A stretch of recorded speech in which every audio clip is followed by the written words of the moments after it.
What is up, guys? Eric here from Real Film Reviews, bringing you another movie review, this time for the new animated film, Angry Birds. Angry Birds stars Jason Sudeikis, Josh Gad, Peter Dinklage, Bill Hader, and a whole mess of other people. So based on that, you'd think that this would actually be a pretty decent movie. You might be wrong. Now, to start off with a few things that I did like about the movie, all of the voice performances I actually did enjoy quite a bit. I think that Jason Sudeikis is actually really good in this movie, and I think that there were a few other characters that were actually fairly funny throughout the film, and it was really cool to just see this many funny people all come together to work on one animated film together. The other thing is that for a company that has pretty much never made an animated anything, or the only thing they've ever worked on is games, this movie looks very nice. It's very colorful, and all the birds look really good, and honestly, all of the animation throughout the film is really beautiful. And then, to be fair, there were a few jokes in this movie that did make me laugh. It has a lot of pretty good puns throughout the film, and it did have some enjoyable parts for me. But that's really it. That's really all this movie had going for it. And before I get into what I didn't like about this movie, I understand that this is not a movie made for my demographic. But I think that if you are going to be lazy enough to make a movie as generic as the Angry Birds movie was, I think that you deserve to be criticized for it. I don't think that just because you take an idea that comes from something successful and turn it into a different thing to try to make money off of it, that you get a free pass to make something that's as bad as this movie is. Now, this isn't the worst animated film I've ever seen. I wouldn't say it's as bad as Minions, but it's pretty close. This movie has no message for children, and I think that that's the main problem I have with it, is that these films are made for kids. And kids need to see things that stimulate their minds, but at the same time teach them something. And I think that movies like this and like Minions don't do that for kids, because the only thing that this movie really teaches you, maybe, and I'm stretching here, is to not judge people, which is an extremely generic idea. And it's extremely generic just like the rest of this movie is. And the only other moral that could maybe come from this film is that anger solves problems sometimes, which, don't get me wrong, that's true, but it's not a moral you teach a 7-year-old kid. That's something you learn with age, and I think that that's the main issue this film has, is it threw something together because it was based on a popular game, just like Minions did. Minions was famous because of the Despicable Me movies that are actually good, and they decided to make an extremely generic animated film out of them. And these films ended up being extremely generic, not good, or, you know, very well made even, animated features that parents could take their kids to see, and they'll make gobs and gobs of money off of it, because kids' movies are a commodity.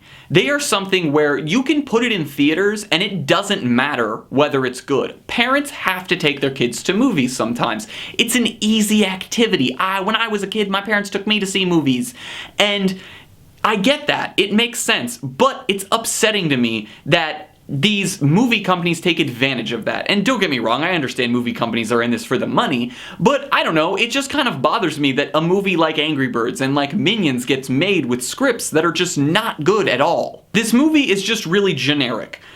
The dialogue isn't very funny, the story is not very, well thought out, and the world itself is not fleshed out enough.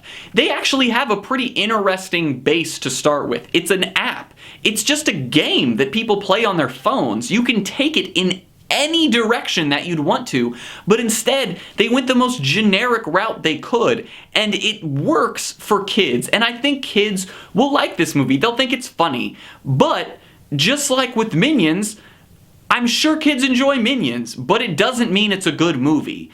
It still needs to flesh itself out and be something worth watching, because no parent's gonna walk out of Angry Birds and be like, well, that was a really good movie, Cheryl. We'll have to pick that one up on Blu-ray for little Jeffrey. No, it's not a good film. And you can see these movies that are good. You see movies like Zootopia, which we got earlier this year, which is an absolutely phenomenal film. You get movies like Lego Movie and Inside Out, and these films that actually teach children something, and they're extremely well thought out in these immersive worlds, and I think that that's the big thing. This movie doesn't do that. It doesn't pull you in at all, and for a kid, I was in a theater with kids there, and even the kids didn't seem to be laughing at a lot of the extremely stupid jokes that were in this film. I'm gonna give Angry Birds a C-. The only reason that movie even gets a grade like that is because I put it at that threshold. A C- is technically still a sort of positive grade. It's not good, but it's sort of positive. Because I know children will enjoy this movie. So if you have a kid and you want to take them to a film, this movie's not going to offend you. And it might not even make you hate it, but it's just not good. Your kid will walk out of this movie without learning anything. And it just hurts me to know that these movies just get pushed through because these companies know that they can make millions and millions of dollars off of them. And I know that it's a naive thought to be angry about that, but it still bothers me because this movie has nothing going for it besides the fact that they got a bunch of famous people who maybe read the script, maybe some of them didn't, and they just needed an easy paycheck, so they just took it, because that's a big thing in this movie is a lot of these famous people barely have lines. Besides really Jason Sudeikis, Danny McBride, I'd say, and Josh Gad, and then Bill Hader's probably in fourth there, everybody else has like, 15, 20 lines. Some of them get their names in the opening credits. The guys from Smosh, Anthony Padilla and Ian Hecox, have voices in this film of birds. Their names are in the opening credits of this film. How many lines would you guess that they had? They each have 4 to 5 lines in the entire film. Your name doesn't get put in opening credits when you have 4 to 5 lines. You're basically an extra at that point. But that's another name that they get to throw on this film to pull more kids to want to watch it. Whatever. The review's done. I saw the movie. It's over. I don't ever want to think about Angry Birds or Minions or any terrible kids movie ever again. So, as always, I'm Eric. If you enjoyed this review, please do like, subscribe, comment down below what you thought of Angry Birds, share everything we do here on Real Film Reviews, and I hope to see you guys later.